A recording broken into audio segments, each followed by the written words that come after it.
Good morning, campers, and welcome to Radio Camp Half-Blood, a Percy Jackson read-along podcast. I'm B. And I'm Zach. And this week, we read Chapter 13 of The Battle of the Labyrinth. We hire a new guide. Yeah, the last one didn't work that well. He got us lost. You know, I took that wrong turn in Albuquerque, and everything just went downhill from there. Wait, was it Bugs Bunny? Are you insinuating that it was Bugs Bunny? You know, when I was a kid and I heard that joke, I was like, oh, that's where I live. Albuquerque. He knows me. Oh, that's really cute, actually. You're like, wow, Bugs Bunny knows where I live. And now Albuquerque is most well known for Breaking Bad. Yeah, so it's kind of took a different turn away from the wholesome. I took a left turn in Albuquerque and went the wrong side of Albuquerque. Yeah, the wrong side of the tracks, the dark side of Albuquerque. You're gosh darn right. Anyway, yeah, what a surprise. Who's the guide? It's Rachel Elizabeth Dare. I said that last episode. It was kind of obvious, though. I was thinking about tricking you, which they do in this chapter with asking Percy's mom. Oh, yeah. Yeah, well, I guess we'll get into that, but I think the reason that they mention Percy's mom and they have that whole conversation is so they could, like, fill in the plot hole of her not doing it, because wouldn't that just make more sense because they know her already? Well, yes, but also B, you know what this is, right? It's a red herring. Oh, man. Well, actually, it's the opposite because Rachel Elizabeth Dare isn't the red herring. She's the actual guide. But yeah, I don't know if that conversation that they have is trying to insinuate like, oh, well, you know, we could just get you to do it. It's more like supposed to clarify why they're not getting her to do it and why it's someone else. Or maybe it's supposed to fix like a plot hole or something. No, that's what I'm saying. Like, yeah, exactly. Because otherwise, I think you and I are the very people who would go, wait a second, if his mom has the same ability to see through the mist, then why not just get his mom? So that's the justification for that. So Rick Riordan, while I was writing this, me and you went back in time. For some reason, I have like the weird like mono shade, like sunglasses, like Cyclops. And I'm like, Rick, stop before you do anything wrong. I gotta tell you about the future. No, I like how it is like this more because it probably would be really weird and awkward to have Percy's mom go on a quest where Annabeth and Percy have already made out. Also, what is she going to do? Is she going to ask for the monster's manager? I'd like to speak to your manager. Yeah, with like that haircut. You know the haircut. Yeah, the what's her name haircut. The Karen. The Karen. Yes, I'm thinking of that. What's the name of the woman? Kate Gosling from John and Kate +8. That real severe haircut. What is that? I don't know. It just became popular in the early 2000s, and I don't know what its purpose serves. I don't know anything about that haircut because I barely get haircuts, but you just like let it do its thing. It let it do its thing. It's like, you know, yeah, life finds a way, my hair finds a way. But it makes more sense here that Rachel Elizabeth Dare is going on this quest because, you know, kid power, and you have to have all the kids go on the quest because it's like... It is kind of funny, though, when you think about it, because if they didn't have the justification of like, oh, well, I guess Percy's mom isn't as good at seeing through the mist anymore, like it was easier when she was younger, that's basically the reason that they give. If that wasn't the case, then it would just sort of be them being like, well, I know that your mom could do it, but how about a child? Can we risk another child's life? That would be great. I know that we're children. Well, sort of. We're sort of children. Let's risk a mortal child's life as well, unnecessarily, when we could bring along a grown person. I mean, just risk factor wise, it kind of would make more sense to bring an adult. So like, again, that's the justification. Like, oh, well. B, that makes less sense because I'm checking off the board. Okay, so Percy brings his mom and like you have like the roulette wheel of dead parents. Like, how can we make Percy's life sadder? Oh, that's true. Yeah, you're right. Or I was thinking of like her being like the awkward buffer between Annabeth and Percy, where she'll just be like, and leave some room for Poseidon, you know, like trying to keep them from canoodling, though at this juncture they're kind of arguing, so they're not really like weird and flirtatious like they were. Oh my god, I'm just imagining now like Poseidon and Sally Jackson meeting up. Do you think she'd have some very strong finger pointing for Poseidon? She'd probably still be like batting her eyelashes at him. Isn't that like insinuated that even though he is a bit of a deadbeat, that she's like still into him? Well, it's either two things. It's either like Percy's mom has got it going on, or like Or basically, because she's already dating somebody at the time. By the way, my friend Stacy, her mom loves that song. Oh, Loves no. it. It's her favorite song. I was waiting to use that joke today. I thought about it. I was like, oh man, yes, I could use this. It's either that Were or you like, listening to Fountains of Wayne, normally like people do in 2019? yes, totally, the year of our Lord 2019. No, it's like either gonna be, Poseidon's gonna woo over her, or she's gonna be like, sorry, Poseidon, but I found a real man, Mr. Blowfish. Mr. Blowfish, and he's like, do you have a thing for fish? Oh my god, I never thought of it that way, B. Yeah. It's not quite Blowfish, but that's what Percy calls Well, no, him. she's the person that falls in love with the amphibian man in the shape of water. Percy, this is your new dad? Yeah, that's sort of an alternative version of that story, is her falling in love with Poseidon. It's not too dissimilar. It's like a dude emerges from the ocean. She's like, hey, let's get it on. Now we have a weird demigod child. He's cursed for all of eternity to be miserable, Oh no, it's a total perfect love story. Boy meets fish, girl meets fish. Wait, we all have who's lobster. The boy in this? Hold on a second. The boy is the fish. So moving on a little bit is this chapter kind of opens up with Percy making his way downtown back to Long Island and getting to the shores of Camp Half-Blood. And I like how there's like that shift of like, I went from freshwater to saltwater and I knew I was home. And he didn't really know how that happened, because it's just sort of like a magical raft that takes you anywhere. So he's like, wait, I was in this lake 1 second, now all of a sudden I'm in the ocean. Whatever. Potato, potato. Speaking of like magical rafts, this is very Tom Sawyer, where Percy Jackson ends up going to his own funeral. Oh, yeah. That is. I was going to say that it's reminding me of Where the Wild Things Are again, because the raft just takes him magically home, even though that he was just on an island in the middle of nowhere, and all of a sudden he's back home. I don't remember the part in Where the Wild Things where they have a child funeral. I mean, did the movie do that? I don't know. It was pretty dark, that movie. Was that in the extended child's book of that? Did Maurice Sendak? There is a scene in that movie where they rip one of the Wild Thing's arms off and a bunch of sand falls out. Do you remember that part? Because that was messed up. But yeah, so Percy Jackson ends up going to his own funeral. Everyone's suppressed, especially Annabeth, who's back at camp. Somehow she found her way back, no problem. I feel like when Percy emerges at Camp Half-Blood, when everyone's like mourning him, it's very like, surprise, I bet you thought you saw the last of me. I ain't dead. Or was it? I can't remember that meme where it's like, I live. Oh, yeah.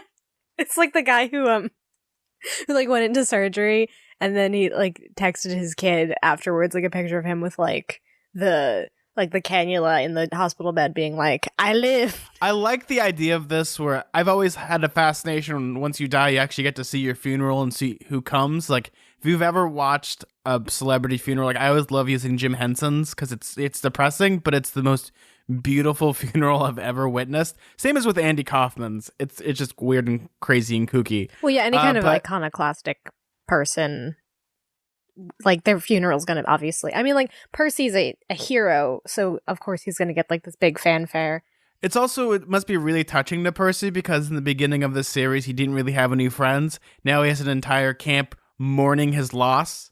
Yeah, and then he gets to see Annabeth be a little bit more emotionally open, and she's crying and saying that, he's the bravest friend she had, which is very reminiscent of the whole Snape thing, like the bravest man I ever knew, but let's just scoot that to the side and not think about it. And then, of course, as soon as I love that she says that and then immediately like locks eyes with Percy and is like, he's right there, and like gets really mad. It's such an Annabeth moment that she goes from like waxing poetic.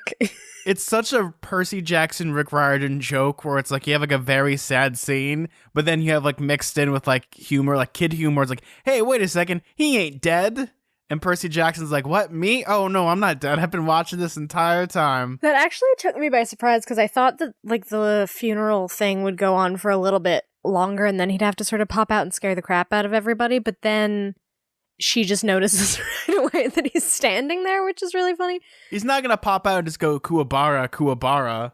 This is kind of like in the hero's journey where everyone is at their lowest, where people are mourning the loss of a hero, but then there's the resurrection, which is, very Jesus-like. But here, it just played for laughs. Or Aslan or Gandalf. Well, yeah. Well, Aslan's supposed to be Jesus, so he's just Jesus lion. Well, you see, you killed me on the sacred stone, and I was innocent, so I get to come back. Isn't that Snoop Dogg's new name, Jesus Lion? I'm pretty sure. Well, no, he had Snoop Lion, but he went back to Snoop Dogg. Well, it's funny because when he changed his name from Snoop Dogg to Snoop Lion, Adult Swim swooped up his name, so they owned his name for a very long time and got a lot of money. They owned Snoop Dogg as a name? Yeah, because he was a trademark, so he changed Wow. it to Snoop Lion, and Adult Swim came in, snatched that up, and started using it in advertisements because people didn't understand the switch. Okay. They paid a lot of money to get Snoop Dogg back. Baffling new information for me. This is the kind of stuff that you just have stored in your brain, just this information that no one else has. Anyway, resurrection. It's resurrection. That's what it is. It's very much, the hero's journey, the biblical sense, but I like that Chiron's like, yeah, let's go talk somewhere private. I mean, it's like almost like you crashed the funeral or you crashed the wedding, but like, let's go talk in the rec room and we could talk about your crazy, resurrection, Percy, because this is weird. Stuttering professor persona where he's just like, oh, let's just kind of dismiss this awkwardness and take this to somewhere a little bit more private because you guys are like fighting in front of everybody. Oh, yes, because Annabeth and Percy, like, Annabeth punches him in the ribs and it's almost funny. It's like that weird type of like physical humor where it's like, instead of like you think that they're gonna make up and kiss or embrace, she like does the old timey Annabeth thing of punching him in the ribs and giving him more pain for not dying. Well, no, she doesn't punch him though. She hugs him so fiercely she nearly cracks his ribs. So it's sort of like this weird combination of aggression and affection where she's like, I miss you, you stupid moron. I thought you were dead, and just kind of squeezes him to death. And I love just how Chiron diffuses this whole thing. He says, perhaps we shall discuss this somewhere more private, shall we? The rest of you, back to your normal activities. Without waiting for us to protest, he picked up Annabeth and me as easily as if we were kittens, slung us both on his back, and galloped off toward the big house. I love this image. It's great because if you think about it, Chiron can go like Mach 15 because they get from like Florida to Camp Half-Blood lickety split and Sea Monsters. That's true. Like, he's a freaking fast horseman. I'll tell you that. See, this is what I'd love to see, like a kung fu scene with Chiron doing horse kung fu. like he's doing like hand-to-hand combat, and it's like, you'll never defeat me. Oh no, he has. Oh, he does have hands. You're right. He has hoofs and hands. Oh no, this is the joke is like he does his hand-to-hand combat, and with his hooves, he's like kicking other people. He can kick people in 360 degrees. It's great. Yeah, this is the Horse and Around sequel. Horse 2, Horse Furious. But then B, he like with his tail, like he has like a gun, so he can shoot people with his tail. Oh man. Action movie of the century. Anyway, I just thought this scene was really funny because I like the sort of mix of Chiron being like this mild-mannered, nerdy guy, and then also being like, well, I'm gonna just flip you on my back and gallop away without you even arguing with me. I don't know. I thought that was pretty funny. Well, no, and there's no argument with that, and also it's very much like Clark Kent and Superman. Like, you forget that he's super strong. Yeah, that's true. You do, especially because like his persona when he's not looking like a centaur is like he has a wheelchair and he sort of seems very mild-mannered and he doesn't seem like very physically imposing in that form, and then all of a sudden... But yet he could pick up a children and break him in half like a toothpick. Yeah, well, I hope he doesn't do that. That would be a weird end to this series, is him just breaking the bones of the children. But anyway, they'd sort of discuss what happened with the island, and Percy leaves out a few details, like the fact that he fell in love with some girl, which I don't even know if it makes it better or worse that it was 2 weeks. I feel like 2 weeks isn't a very long time to get as attached as he did. Judging by like my rough guesstimation, they have been in the labyrinth and on this quest for over 4 weeks at this point. Probably, yeah. So this is the longest quest they've gone on. And when you think about it, they might have been only like days, but yeah, they only would have had like a week. But 2 weeks sounds about right for someone to be pronounced dead. That's about 2 weeks or 2 months or 9 years. Yeah, I guess that's true. I'm not questioning that so much as now we finally have a time frame for how long he was on the island with Calypso, And it does seem like a very fast turnaround as far as him being like, totally smitten with her. No, B, it should be like Percy Jackson, like, wraps up to Long Island, and all of a sudden there's the Statue of Liberty in ruins. I was just going to say that. I was just going to say that, literally. They blew it all up. That's exactly. Okay, glad we're on the same page with that. Yeah, that's exactly what you have to have in these stories. The old-timey Planet of the Apes with good old-fashioned Charlton Heston. You maniacs, you blew it up. Dang you all to heck. Yes, he famously did say heck. Anyway. So they kind of get into like the nitty-gritty of the quest. Percy does leave out like the details, but Annabeth is still kind of coy. She is, daughter of the brain goddess after all. So she's like, I can see it through your BS, Percy. And she's like angry because Percy starts to do the plan, but I figured out a way to get to the labyrinth, but... Yeah, that's a distraction method of like, hey, by the way, didn't tell you about this other girl, but my solution through the labyrinth is a different girl that you're already jealous of, which, not great, Percy. Also, not everybody is as dumb when it comes to mythology as you. He avoids explaining Calypso and where he was on the island, but guess what, buddy? They know where he was. They know existing mythology. Like, this isn't like a new thing that appeared. This is based on mythology. Other heroes have landed there. Other heroes have met Calypso. So it just becomes more suspicious that he doesn't say anything. And obviously, later on in the conversation, it becomes clear that Chiron knows who he's talking about. So it's like, I don't know. He's kind of digging his own grave a little bit. Well, I mean, there's no way to kind of finesse around that because Annabeth probably also knows because she would be like, Percy, that's the oldest trick in the book. I know, I've read mythology. Yeah, exactly. So it's just really funny that he pointedly avoids it. Like, yeah, I was on this island and it was and I almost found love with this deserted. other girl. Yeah, no one was there. Definitely not. Not a beautiful human being that I almost felt. Well, I guess she's not a human being. Is she? What she's is a Calypso? Titan. She's Titan. a daughter of a Titan. You're right. Yeah. She's like Zoe. She's still like a demigod or a demi-Titan. I don't know what you call it if you're like half Titan, half mortal, though I don't think that ever really happened.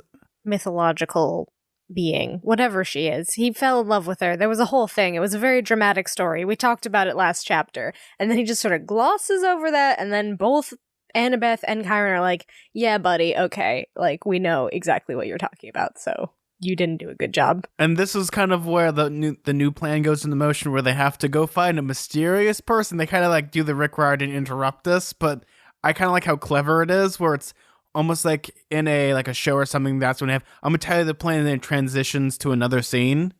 It's supposed to be the big reveal, but it's almost obvious. Oh, that it's Rachel Elizabeth Dare. I mean, we all know it. I like how just subtly in this conversation about getting a mortal to lead them through the labyrinth. And then, of course, Annabeth is huffy for a few reasons. Mainly, she's jealous of Rachel Elizabeth Dare to begin with. Secondly, she's skeptical of mortals in general, I guess, especially in this sort of proud way of we don't need their help, blah, blah, blah. And then Chiron is like, well, Harriet Tubman, daughter of Hermes, used many mortals on her Underground Railroad. And then he just says that and drops that bomb and we don't ever go back to it again? No, because that's the thing that happened in the first book and kind of in the second book. It's like, oh yeah, Harry Houdini was a demigod. All these famous people. Yeah, they do this stuff sometimes. I feel like it hasn't happened in a while where all of a sudden Rick Riordan will be like, hey, you know this person who is famous? A demigod. Yeah, no, it's like the equivalent of do you know that Abraham Lincoln was a daughter of Athena? It's like, wait, what? That's a plot twist on multiple levels. I, for one, support trans girl Abraham Lincoln, who was a daughter of Athena. Did you know that John Wilkes Booth was son of Ares? Chiron, you should really stop talking right now. Then again, they've also said that Hitler was a son of Ares, so I don't know. Wasn't Elvis the son of someone, or am I? Yes. Misremembering. What would Elvis be? I feel like Elvis would have to be Apollo, he'd right? be the son of Apollo. Yeah, because poetry and all that. Yeah, I don't know, but they do this weird thing of name dropping, where hey, famous historical figure. The reason they were able to do that, demigod, and I get that it's supposed to be this urban fantasy world building that Rick is doing, but sometimes it feels a little silly. Something about the Harriet Tubman reference was a little bit like, okay, well, she just like worked very hard and she was a real historical figure. It feels kind of strange to like give the credit of that to her because she's magic.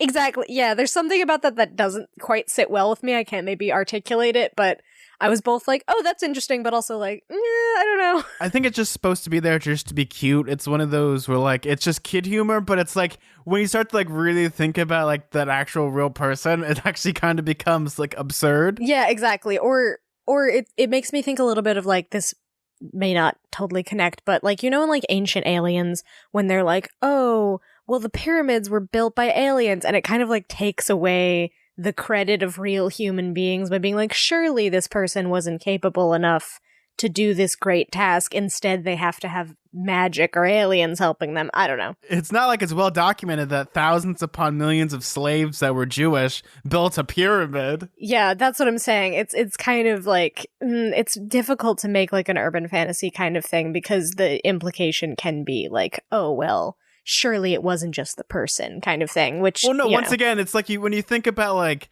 it's an absurd thing, like thinking about like, you know, Hitler was the son of Ares, but then you're like, man, this guy's truly a big old monster. But for some reason now in my head, you think about Hitler like rising as like a weird skeleton Nazi army, and it becomes stupid. Yeah.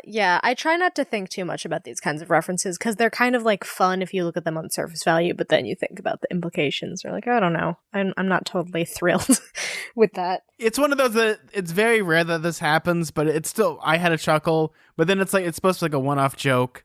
Yeah. But like moving on a little bit about this is that, you know, Percy Jackson is going to be going to the big city tomorrow. He calls up Rachel Elizabeth Dare and he remembers her number.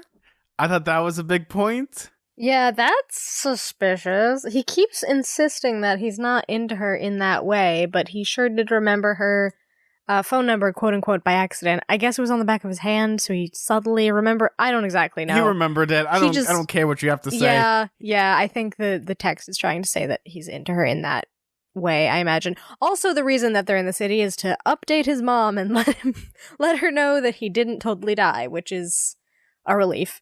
Once again, B, this is the trend of Percy Jackson doing nothing, but girls seem to like him. Yeah, that's just sort of like he exists and is a demigod, and they're like, ooh, Percy. It's like, he's kind of dumb, if we're That's being what we honest. call in the business a real swooner. Yeah, Ooh. yeah.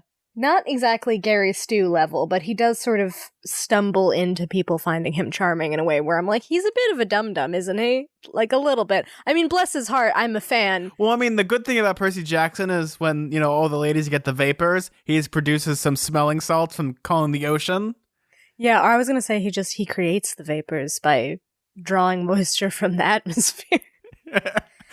Oh, man. And then he does an iris message. Hey, girl, why don't you IM me later, winky face. Yeah, there seems to be a lot of focus on how great Percy is, because it's like there's this with Rachel Elizabeth Dare, and then obviously Annabeth being jealous, and just the chapter before was all that stuff with Calypso and how she falls in love with him within the span of 2 weeks. So it's sort of like he's some sort of, you know, love interest towards every girl that he meets for some reason. He's a real Casanova. Yeah, exactly. And you're like, is he? He also kind of has like Aphrodite on his side a little bit, so maybe there might be some manipulation. Right. You're right. I keep forgetting that. Yeah, because she even said, she's like, I'm gonna mess with you just because it's fun. Is that what she says? It's basically, she just kind of wants to send love his way just so it would be difficult. I don't exactly know her motivations. I forget that conversation that they had in the car. It was a while ago. That was many years ago at this point. Feels like it. B, you know what ends up happening? What do you think happens? What does Percy do in all these Percy chapters? He puts his foot in his mouth. He does do that. No, B. He goes to sleep. Oh, yes. Yeah. There's that. This kid has more dreams than I do, and I have, like, I wish I had narcolepsy at times. Yeah, he's been dreaming a lot. I feel like every once in a while I'm like, is this just kind of the only way that Rick knows how to do exposition? You know what I mean? It's clever in the beginning, but now this is where I said before, where it's kind of getting redundant. Like, it's easier just to have a character explain things than it is to just have a dream. I guess because it has to do with his whatever magical link to what's happening, because obviously, I mean, we also had the empathy link a few books ago, which kind of filled in as some of his dream sequences. It's weird. He's always having just like visions But and yet he's not images done. of. But here's the thing, though. That's kind of like the thing that Rick Riordan kind of like wrote himself into a corner. Is he has his empathy link, but every time Percy tries to do it now, it just doesn't work. It's like, why have it then at that point? Why don't you just sever the connection? Yeah, I was thinking that it kind of seems like a not very important detail if it was only really useful that one time in Sea of Monsters, but or like I guess throughout Sea of Monsters. It also had, like, I guess that threat, and I'm using this very loosely, of threat of like, if Grover dies, Percy dies. That would just be weird because then they would have to also dual kill off characters that are pretty important, and it just doesn't seem like it would happen that way. But doesn't that also mean that if Percy dies, Grover dies? Oh no, actually, it doesn't mean that they'll die. It just means that Percy Jackson might become a sea cucumber. Is that how it works? He just becomes a sea cucumber? Oh no, he becomes a vegetable. Like, he goes, like, he just loses all body function. He might just die, like, with his soul. Who knows? Sort of like, what's his name? Chris Rodriguez.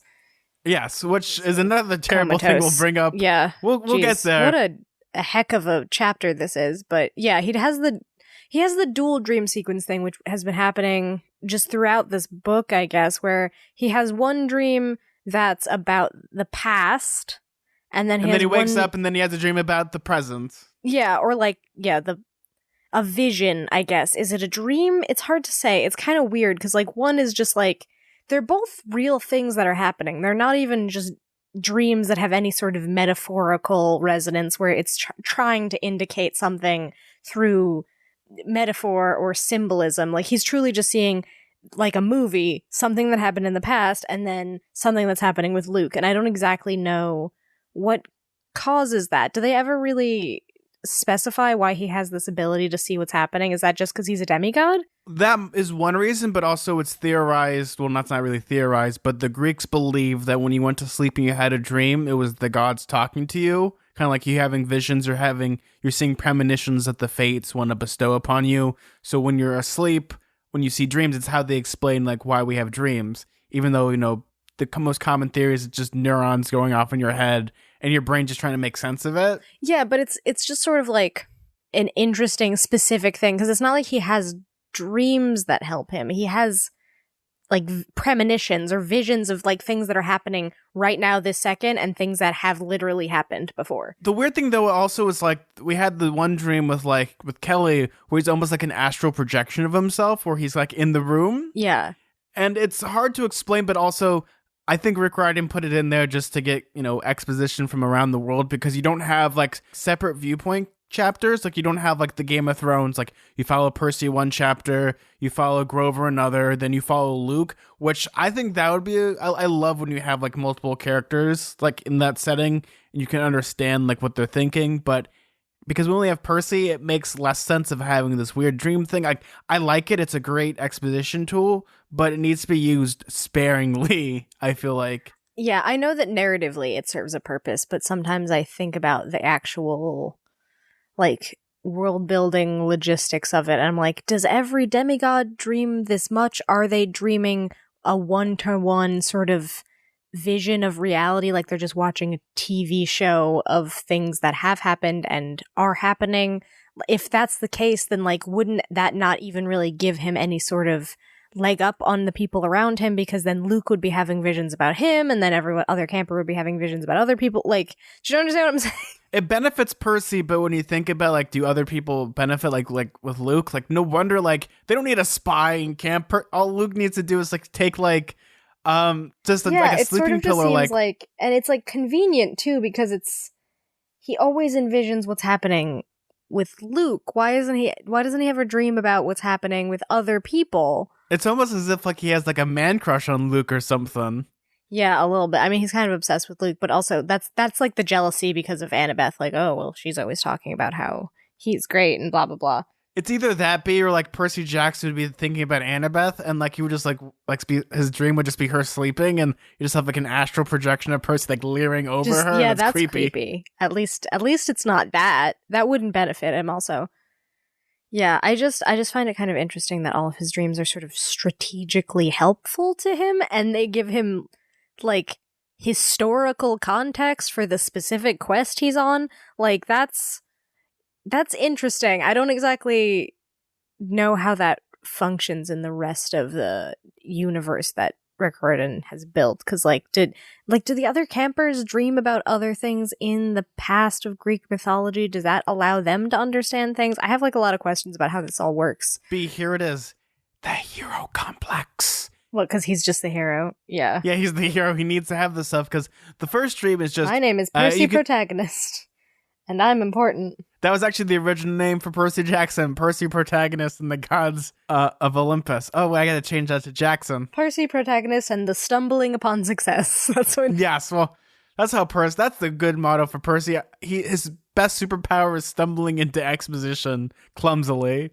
But here it's a little different because the first dream is he goes back to the past, and what ends up happening is he sees the murder of Minos. Yeah, fun times. This is a horrifying description.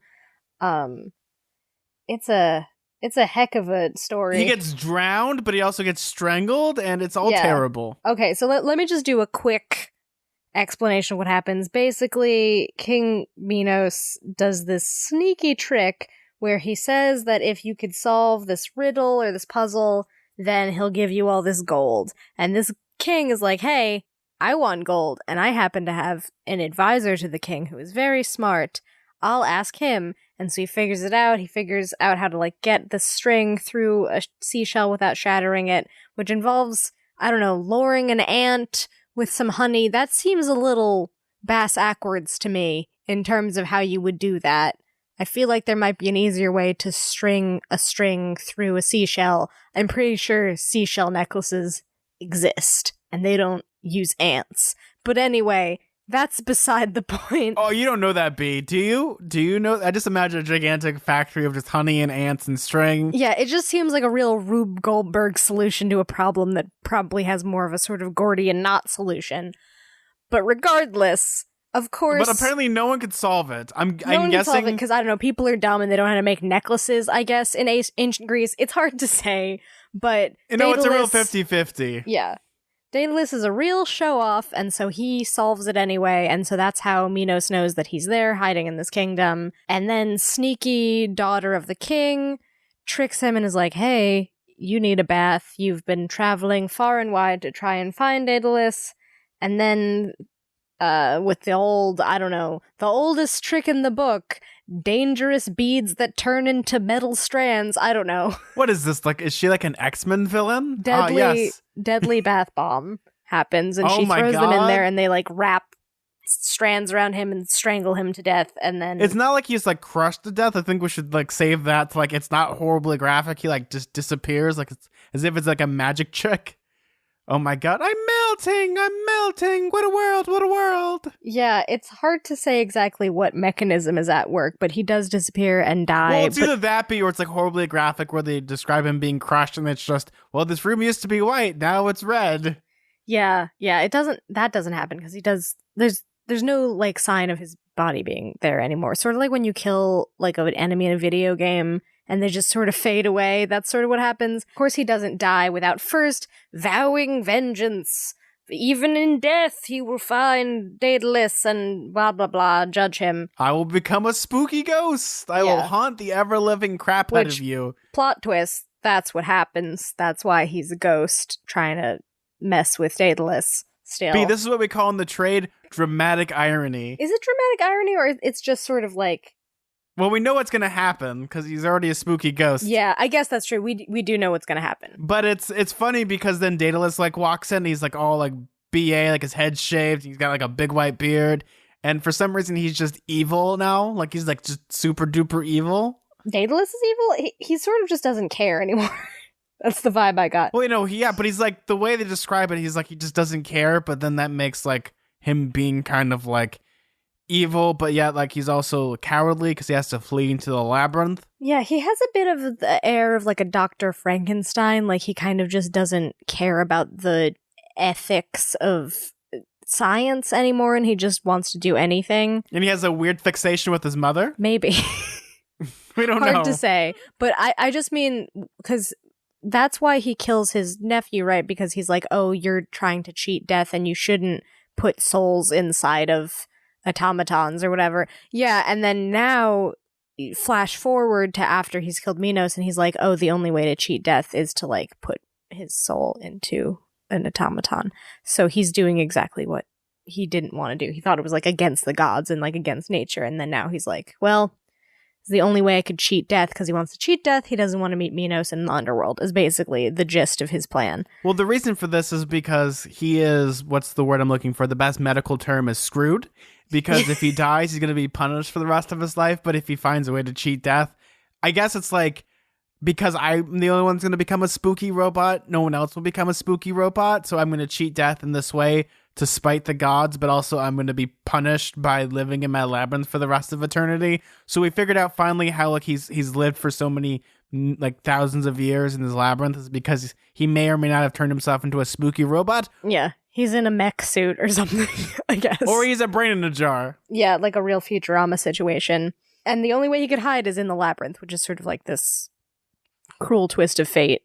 As much as I would love like a Pacific Rim gigantic like Greek robot, I think that'd be great. Like as a final boss fight. Yeah, drift compatible. He's just like beating up kaiju. Yes. With his powerful old man fists. No, that's exactly what's going to happen, B. They'll be drift compatible. Percy Jackson and Annabeth have to like drift together to defeat the Titans in a gigantic mechanized robot suit. I'd love this. Yeah. I mean, I'd watch it. I'd watch it too. What are you talking about? So this kind of, it's interesting. This dream just kind of fills in stuff we already can glean, I guess. It's not necessarily like new information. It's just sort of like, oh yeah, that makes sense. I think it's supposed to fill in like the loose ends, but also maybe this might be the last we see of this until either like there's a reveal or like pretty much I feel like this is the end of all the past sequences because, you know, Minos is dead. He's a spooky ghost. And we get to the next dream, which is even more horrifying than the last. Well, because it's stuff that's happening now. And it's Luke and his useless army of terrible humans and other things. His useless army of terrible miscellaneous going through the labyrinth and kind of bickering and being annoyed that, you know, they say something to the effect of like the bigger their party is, the more likely that they'll get lost. That's why they sent single scouts to begin with to sort of test it out. I don't know. Like Chris Rodriguez, the man who has the will to not live anymore. The guy who's just so traumatized that he's like rocking back and forth somewhere. But it makes more sense. The brilliance of the labyrinth is it's like one of those things where it's like the monomyth, only one like I guess it's like 2 men enter, 1 man leave type of situation. Like the less people you have, it becomes the journey. The more people you have, the more of a hindrance it can be at times. And you need to have that one person. I always think about in Indiana Jones and the Last Crusade, where Indy has to get to the Holy Grail, he has to do 3 tests, and they have to be for a single person. You can't have multiple people or terrible things will occur. Yeah, I guess the logic behind it being easier for one as opposed to multiple people is that's just more people who can be tricked and sort of split apart and lost, so... It's also the hero's journey. You have to have the one person, because narratively it's more interesting to have, you have to go by yourself, and if, you know, you get hurt or injured, you have to rely on your own skills and, you know, your own thinking rather than a whole army is going to save you. Did we also mention that Quintus has definitely been revealed as a spy? I feel like we should just... Oh, we haven't talked about that yet, but Quintus is like flew the coop. Which is not a surprise. It's basically he was suspicious from the very beginning. He's very much like Mad-Eye Moody in Goblet of Fire. Like, man, this guy looks suspicious. Yeah, he's shifty AF. Like, he just appears and is like immediately suspicious and has all these like crazy monsters in a box. Like, he's not trustworthy. And then he gives that ice whistle to Percy and you're like, that's definitely a trick. Like, it's just really hard to believe. Though I don't know. I have something about Quintus where I think he's on Luke's side, but also for some reason I'm getting the sense that he might be a double crosser. Like, then he'll go back to like the side of the campers or something. I don't know why I'm getting that. Do you think it's going to be like, have you ever seen the Key and Peele sketch about the double, triple, quadruple agent? No, but I kind of get the gist just from the title. It's pretty much like, that's a possibility. Or maybe, you know, Quintus is like a gray level character. He's just trying to see which side is going to win. Right, just doing what he wants to do. Yeah, maybe. Well, it might be profiteering, because remember, we had that situation where he did go to the farm and he got the scorpions, and it's like that, where like they're arming Luke's army, but they're also arming him. We know for sure that he was working for Luke, right? Because then also in the dream with Luke, then he says, "Oh, Quintus better be back soon," or something like that. So it's like not even just implied, like it's been confirmed. Or it's another, like, the double agent thing where he's working for Luke, but he's also working for Chiron. You make it look like Quintus is like left under mysterious circumstances, and it's believable. Oh, so he's like a Snape situation a little bit, where he's just like playing both sides of the aisle, trying to like seem like he's working for both or something like that. So what you tell me, Quintus has a thing for Percy's mom? Oh no! Ew, I hope not. But then that would really go back to Percy's mom has got it going on. Yeah, I don't know, maybe he takes after his mom and the fact that people keep giving him unwarranted attention. But so the other dream is like that, where they accidentally, Luke's like, lost in the maze, and they've uncovered a new demigod, someone they've never seen before. And Percy wakes up. Yeah, and it's wait a second. Wait, what? It does make sense to going back a little bit, is that, remember, Annabeth does have the dream about Nico. Wait, what? Remember, okay, going back to a little bit, Cause she has a dream about that old demigod who basically tells her that Nico has flew the coop. So yes, other people have dreams too. Oh yeah, you're right, because then when he wakes up, he's like, "Oh, you also had bad dreams." That's what Percy says, and then she's like, "Oh yeah, I had a dream that now I know that Nico's got." So yeah, okay, so everyone's having dreams, I guess. So that actually answers my questions earlier. I don't know to the extent of it, like the logistics of how it necessarily works, but Annabeth definitely did have a dream that gave her information about Nico, and then Percy and her were able to kind of like puzzle together the information that they both got and be like, "Oh wait, he's in the labyrinth and he's with Luke because that must have been the demigod they were talking about." And then dun dun dun, he's in trouble. Got it. Okay, figured it out. So possibly now Nico is in the clutches of Luke, though I feel like Luke would not like emo kid. I feel like that's like the anti-prep is the emo, like, gothy kid. So we'll see what happens. Yeah, I guess you're right. Yeah, it's sort of like a jock and a goth, and like I don't know. It's a real Breakfast Club situation. Well, this sounds like a terrible joke. A jock and a goth walk into a cafeteria together. Or walk into a labyrinth. Yes, or that. So we don't know what's going to happen. We just know that they have to get back into the labyrinth, but they can't do that without their guide. And what ends up happening is they all hop in on the tractor and they go drive down to the big city of New York City. I thought it was so funny to talk about the traffic, and I was thinking about when we went to New York, like, we just took the train. It was quite easy.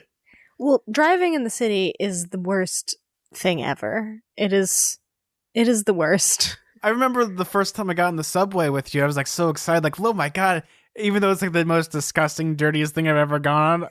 And warm. I was so happy and amazed. And there were like homeless people coming in asking about shoes. And I was just like, wow, this is magical. Yeah, it was November and it was still somehow humid. I don't know. There's something about the subway dampness. I hate it. I was waiting to be mugged. And then I'd be like, B, could you take a picture with me in the mug? Or wait till my mom sees this. Frame this, send it back home. Yeah. Anyway, driving in the city is even worse than public transportation. I'll tell you that. It's just the worst. I hate it. And people just drive like maniacs. Why would you drive in New York? I don't really know, actually, because parking costs $1 million. It's just, there's no reason to.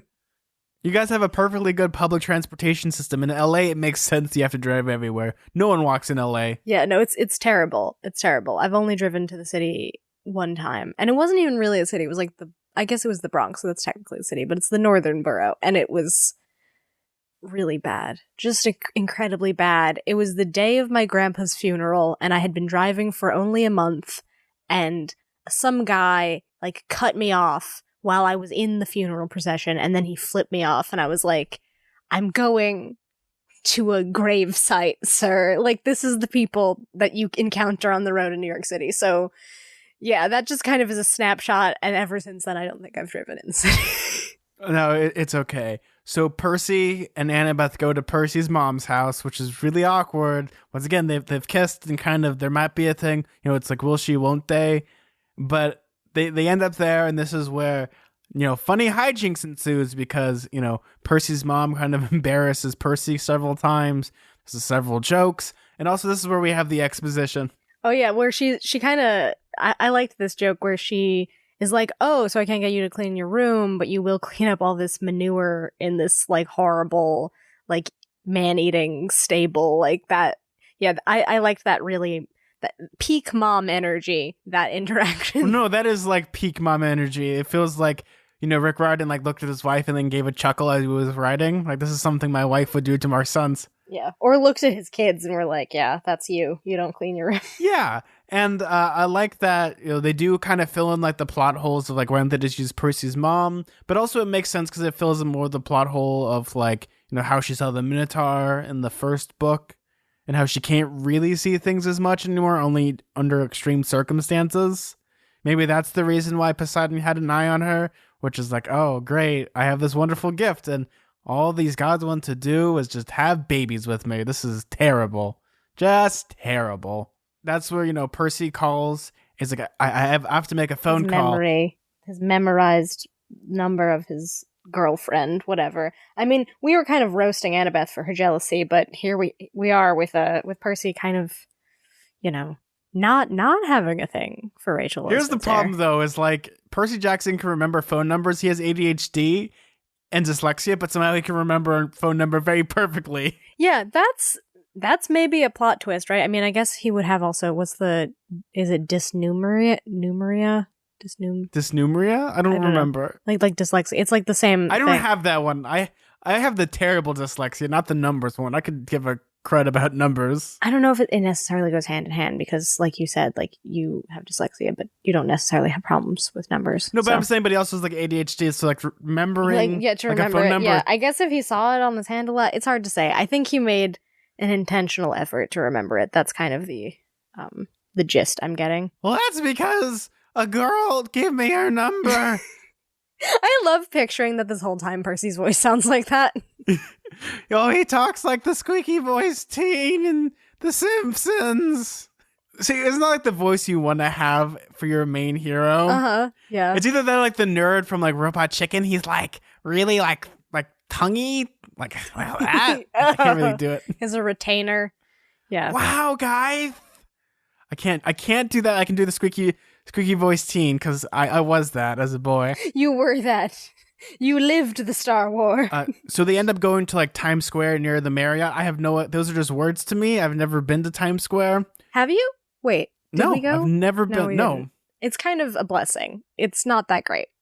It's just like an M&M store and a lot of annoying people with cameras and like sketchy people dressed up as like costume characters, but like real off-brand versions of Elmo and stuff. You'll probably understand that as someone who's been to LA. They also have that. That's what brings us together. Oh, it's like Venice Beach. Yeah, yes. Exactly. It's that same energy. Just creepy, touristy, not that great. I love how they encounter Rachel Elizabeth there. I think this is one of the reasons why I was like thinking about this. I'm like, yeah, this is why she's like one of my favorite characters, because she's a big old gold woman, and it's like, what? This makes no sense. She's like a weird person. Yeah, she's very arty. She's the person that runs like an art blog on Tumblr. Yeah, totally. She made me think of how, the musician Amanda Palmer, before she became a musician, was a living statue, and that's how she made her money. And it's like the same thing, like the dressed up living statue. B, we don't know if Amanda Palmer wasn't Rachel Elizabeth there. Oh my god, wait, she has red hair. It's all coming together. Remember Percy Jackson does say in the first book that he did change some of the names. It's true. Wait, the ages don't match up. Well, it could be like in the 80s. Hey kids, let's listen to the Michael Jacksons while we get our high tops. Yeah. It doesn't quite fit, but Or maybe Amanda Palmer just ages very slowly or very quickly. Maybe. That's possible. That's another headcanon we have. There's like, you have like the conspiracy board. Wait, she didn't start making her appearances until this year, but then Percy Jackson takes place this year. Oh my god. And all this time, Percy Jackson was Neil Gaiman. Oh my god. Well, it makes sense because he's writing the book. That's true. All right. Well, this is like a real like crack fiction that we're writing together. The weird crossover that nobody asked for.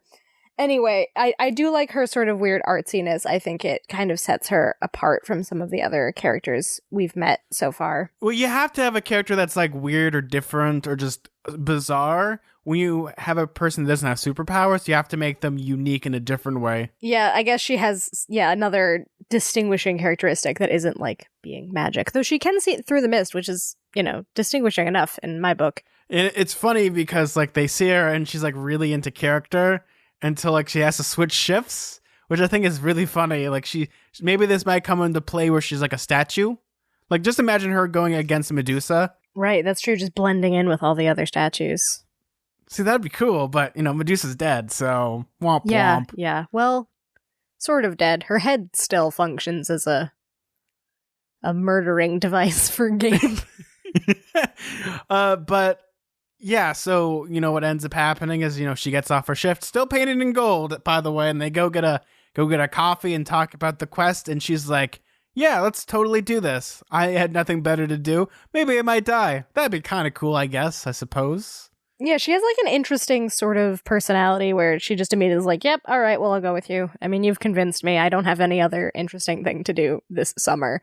And it's just like, okay, I guess you're cool. I like how she's like first, like she like looks around as if like, because the last couple times she's been with Percy and monsters have attacked them. Yeah.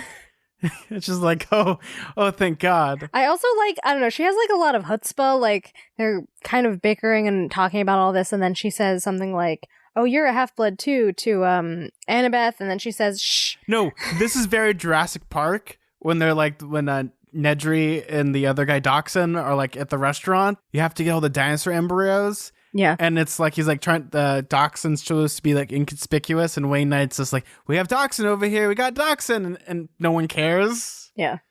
It's supposed to be like inconspicuous. What would that even mean? It's just nonsense. Also, they're in New York City and she's dressed as a gold statue and no one's even paying attention because it's New York City. No one cares. You could be any kind of baddie, weird person and they'd be like, yep, just another day in the city. Like, oh my God, B, that reminds me of a story. So I went to go see Hamilton. And while I was waiting, there was like a Starbucks across the street from the Pantages. And I like walked in and the Pantages is on Hollywood Boulevard. So there's the people that dress up in costumes. And there's just, this is going to sound like a joke, but Willy Wonka, Edward Scissorhands, and SpongeBob walk into the Starbucks to order coffee, and just people didn't even bat an eye.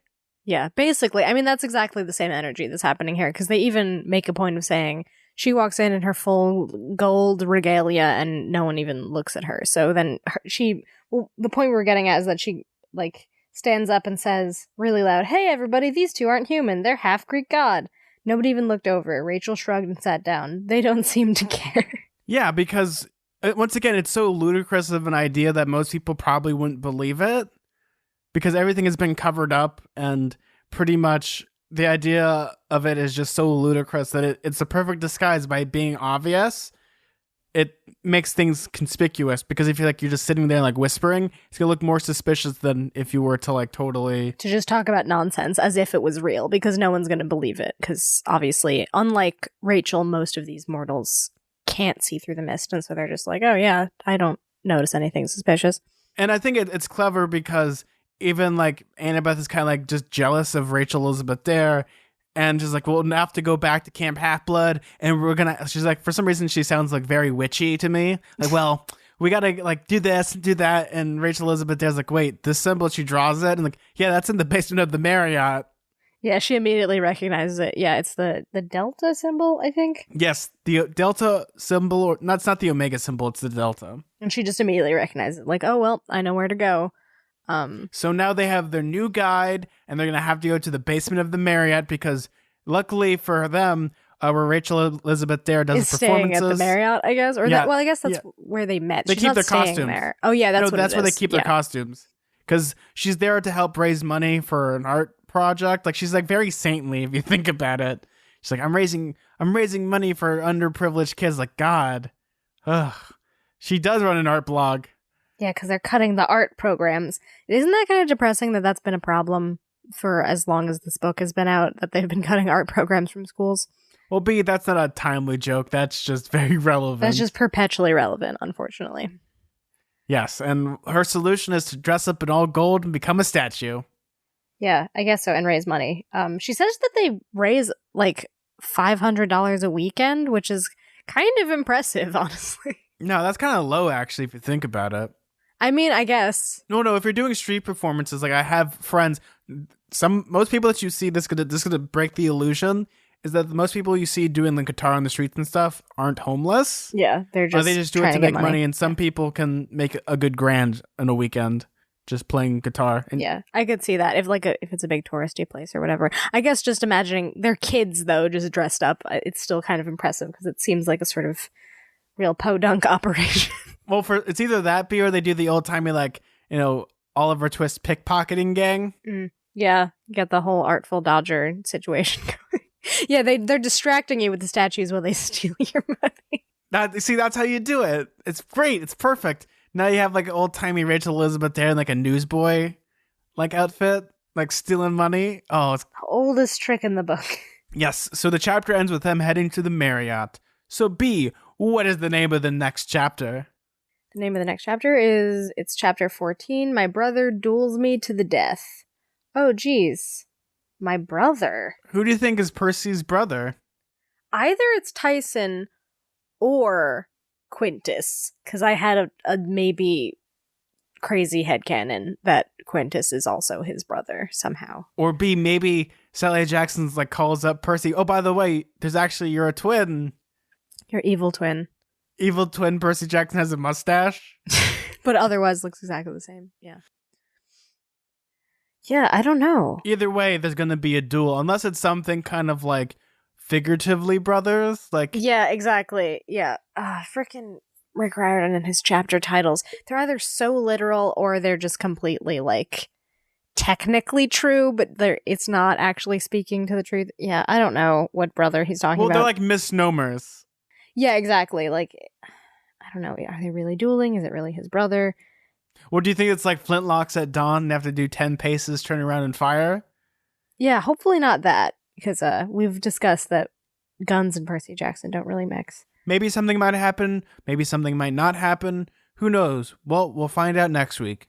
B, you want to read some emails? Okay, so yeah, we got a couple emails. First one is from Jocelyn, who says, Dear Zack and B, my name's Jocelyn. I love your show so much and find the way you mispronounce most of the ancient Greek names hilarious. I also agree with your feelings for the Percy Jackson movies. In my opinion, though, there's only one movie worse than them, and that is the Star Wars Christmas special. Anyway, thank you so much for doing this podcast. You really make my weekends 300% better. What a specific figure. Sincerely, Jocelyn.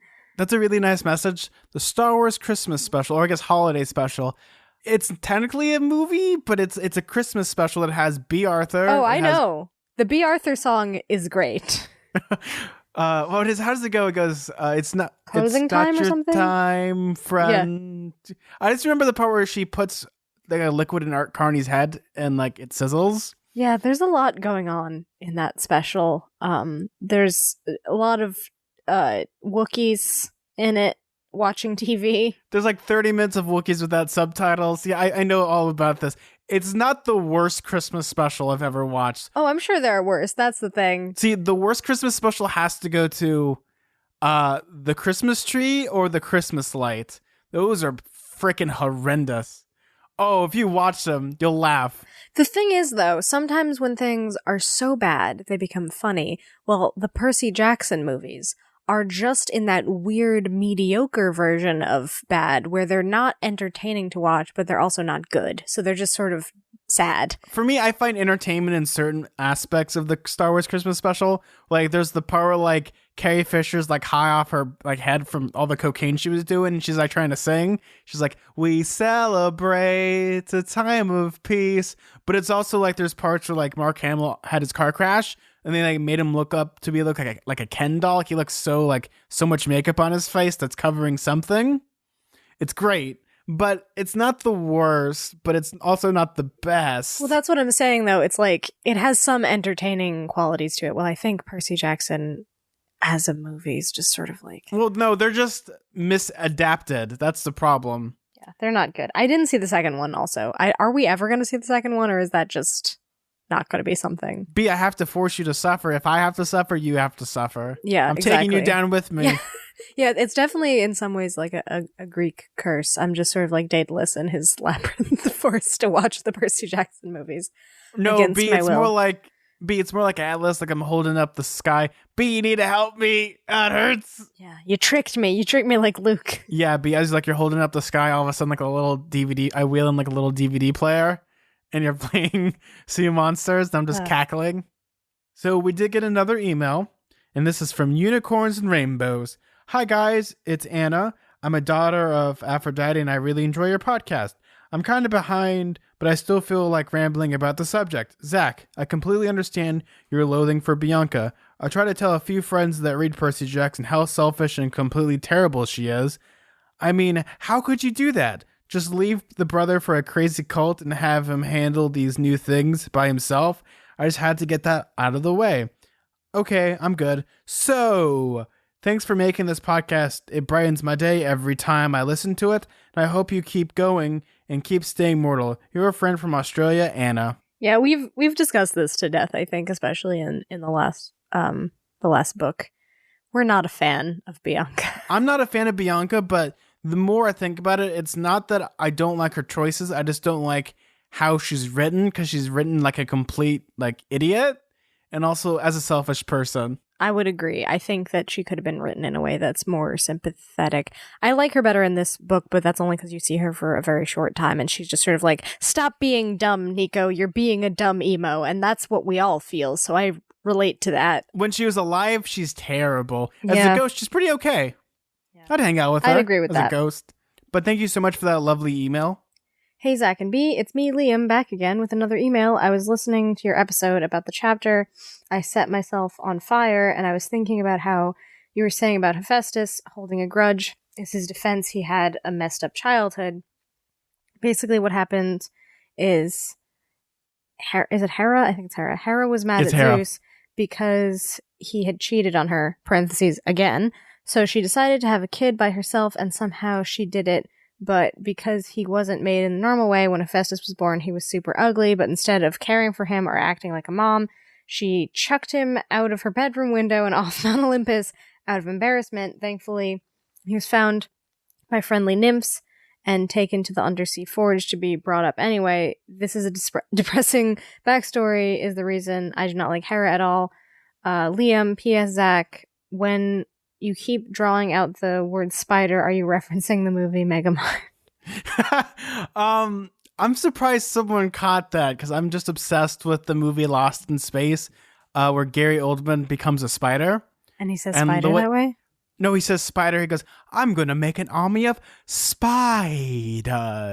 Oh, so that's what... I knew it was a reference to something, but I wasn't sure what. Well, I just love how he says spider, because it's so great. And if you've ever watched Lost in Space, it's a terrible movie, but it's terribly entertaining because it has some of the worst animations I've ever seen for a movie. And the reason why people remember this movie is because when you bought a DVD player, it came with the DVD player. Oh my God. It's like that Bono album that no one wanted. Oh, the U2 album that was everyone had to get on their iPod. I think people sued, and U2 actually had to pay a bunch of people money. Oh my God. Yeah. So thanks for sending us that backstory. We kind of got a hint of that a few chapters ago, but he didn't really elaborate as much about like why he was seen as ugly and all of that. Most of the Greek figures that we meet in this series have a pretty sad backstory because the gods are kind of messed up and they make a lot of really strange, selfish decisions. I just think it's funny that like Hera willed a baby into existence. Like, fine, Zeus, I'm gonna do it myself, and she just concentrated very hard and just willed a baby into existence out of pettiness. And then a baby was there, and she was like, it's ugly, and then threw it out a window. Like, what a weird flex, but okay, basically. Oh yeah, she's like, a baby. Oh my God, it's ugly. Yeets, and she just throws it off. Wait, do you know that one illustration of the person throwing the baby?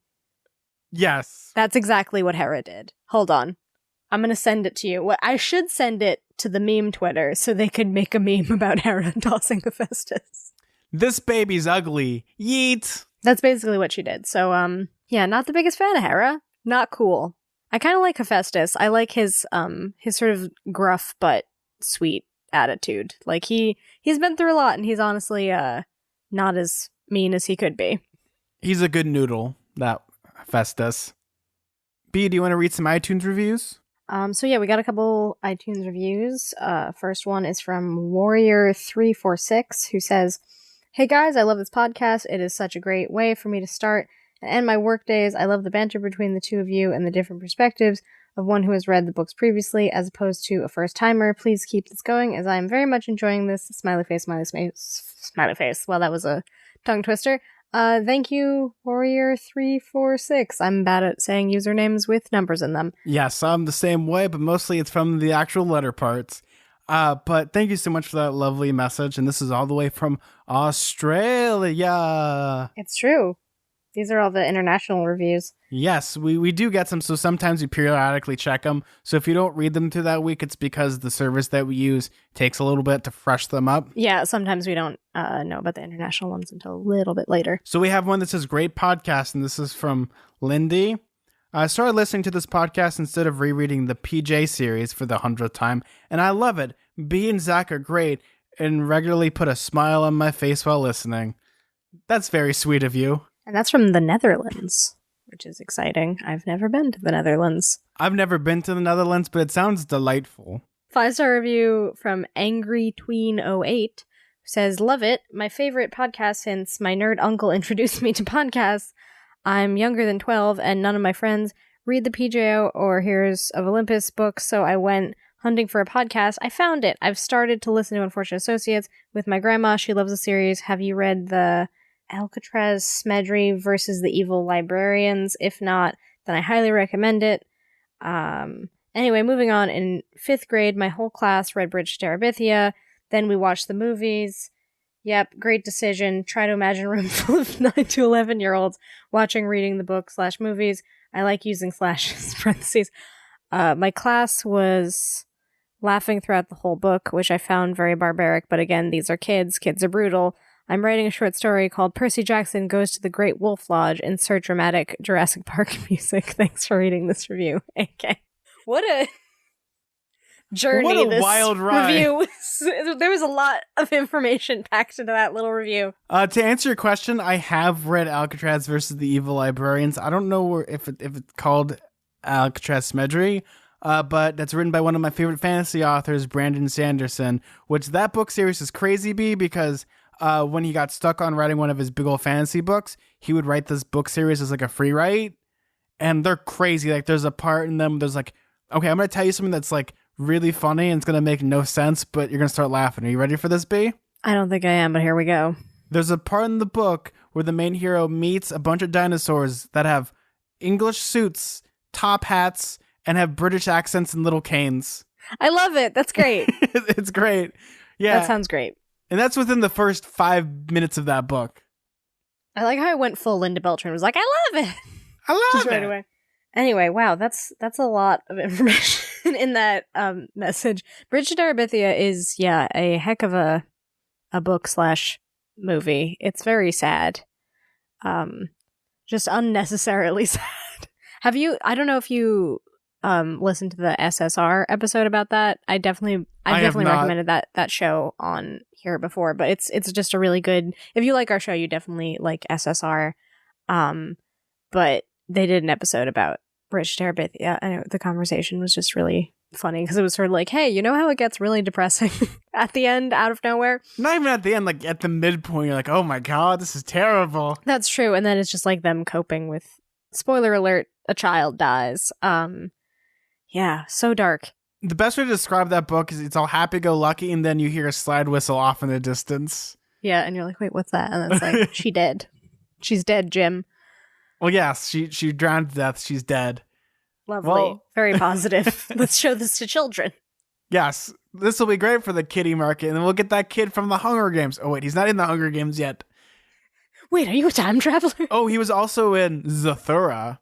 He was. Wow, what an interesting filmography Josh Hutcherson has. He's played the jerky brother to the weird pipsqueak weirdo. What a range that man has. Yeah, he definitely has I was just talking about him. He has like a real boy next door energy. I think that's why he was in a lot of those movies. He's actually a good actor. I like him. Yeah, they're not trying to roast Josh Hutcherson, but anyway, the movie and the book of Bridge to Terabithia. Hey, if you want to come on the show, Josh, would love to have you on. Let's talk about Bridge to Terabithia. Remember that movie you made over a decade ago? With Dakota Fanning? Who is Yeah, the I think so. I think it's Dakota Fanning.